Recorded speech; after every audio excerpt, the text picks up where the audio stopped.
Michael J. Fox was such an enormous megastar in the 80s. It's hard to find an equivalent today. It is, you know, he was one of those stars that comes along, you know, once every 50 years. In the mid-'80s, his boyish image was everywhere. First of all, he had this hit TV show, which was a cultural touchstone.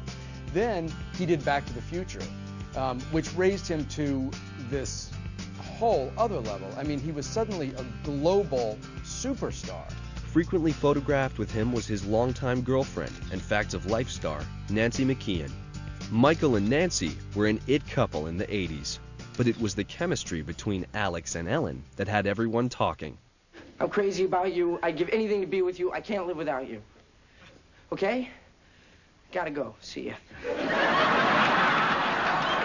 I love you too, Alex. Fans of Family Ties were anxious to see if the pair would end up together.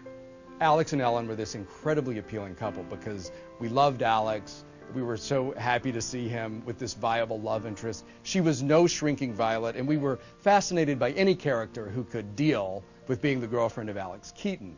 Actress Tracy Pollan had been the front-runner for the role of Ellen from the very beginning. But initially, when Fox was asked for his input, he was somewhat non-committal. I asked Mike to come over and read with them, and he did, and he was his usual generous, wonderful self, laughing, making each actress so comfortable they could do the best they could do in that audition. And then after, you know, I said to him, "What do you think?" He goes, "You know, I don't know, whatever you want, you know." I go, "Well, I think I like Tracy Pollan." And he goes, "Hey, your show, no big deal." Goldberg chose Pollan anyway, but she wasn't so sure she wanted the part. I really debated whether or not I should take this job. I was, you know, working in New York and very happily working and living in New York, and this was meant relocating to Los Angeles. And so I just remember angsting over, should I do this, should I not do it, just asking everybody I knew. Of course, Pollan took the job. The trajectory of their on-screen relationship went something like this. Boy meets girl, girl thinks boy is a pompous jerk, girl falls for boy anyway. Real life was remarkably similar. Just the thing with Tracy was that at that time when she came on the show, I was, you know, Back to the Future was #1 and the show was like #2. And I could basically do no wrong, and nobody was, you know, correcting me. It was like the emperor with no clothes. And so Tracy came back from lunch one day, and I guess she went to an Italian restaurant. So I was just joking around, and I said actually kind of a rude thing. I said, "Whoa, did you have scampi for lunch or what?" And she just kind of didn't say anything. And then we stepped backstage to go to do the next scene, and she said, "That was the rudest thing anyone ever said to me. You're a rude SOB." And I have to censor it. I called him a name, but yeah. And I just went, "Wow, how cool!" And then she was just really smart and really funny, and had, you know, had the balls to tell the emperor that he was naked. Pollan's role on the show lasted only a year. Still dating other people, she and Fox never got together during Family Ties. About a year after she was on the show, though, Michael J. Fox, who was no longer with Nancy McKeon, heard that Tracy had broken up with Kevin Bacon, and Michael once told people that it was sort of like, "Oh, that's really too bad. Where's the phone?" He called her right away. When they met again during the filming of Bright Lights, Big City, both were now unattached. But not for long. It took just 7 months for the couple to get married. The biggest credit to my parents and the way that they created a family and nurtured it is that I always had a very strong desire to do the same thing. Michael's film resume had continued to expand throughout the 80s, but he had kept his promise to stay with Family Ties until the very last episode. The end finally came in 1989, after 7 seasons. You know, in the 7 years, Mike Fox never missed a day of work holding out for money, never asked to have his dressing room enlarged, never asked to have his parking spot moved, never asked to change billing. You know, this is pretty special. With the series behind him, Fox devoted his time to his film work. But life on movie sets in far-off locations started to strain his young marriage to Tracy. Apart for months on end, Michael had developed a drinking habit.